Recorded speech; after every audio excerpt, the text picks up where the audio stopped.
معايا هنا لبن مهم جدا يكون كامل الدسم. طبعا اللي عايز يعمل دايت مفيش مشكلة، او يقلل دسم الحليب مفيش اي مشكلة خالص. معلقة صغيرة مليانة من القهوة التركي، اي نوع قهوة تركي احنا بنحبه او بنستعمله.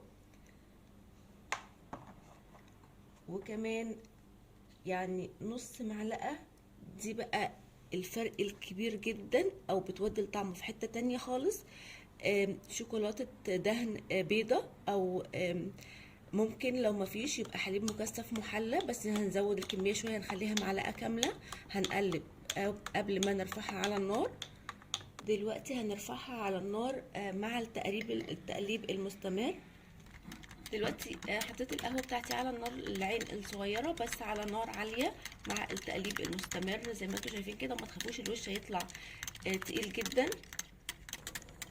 معلومة مهمة بقى جدا، ان القهوة التركي ما بتحطلهاش ابدا ابدا شوكولاتة غامقة او بحليب. يعني لازم تكون شوكولاتة بيضة او اي حاجة من فصيل الشوكولاتة البيضة. في شوكولاتة بيضة، حليب مكثف، كريمة دهن بيضة، ولكن ولا بتحط لها كريمة دهن بني، ولا شوكولاتة، ولا بالحليب، ولا غامقة. يعني بجد بتغير الطعم جدا. ولكن اي حاجة من فصيلة الشوكولاتة البيضة بتودي الطعم في حتة تانية خالص خالص. جربوها وقولوا لي رأيكم في الكومنت.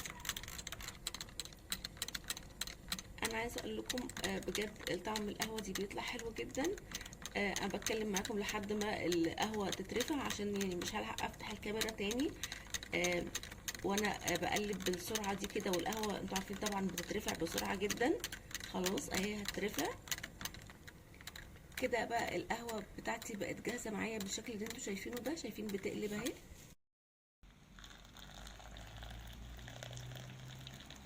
وبكده بقى معانا احلى قهوة بجد، حلوة جدا، طعمها فظيع.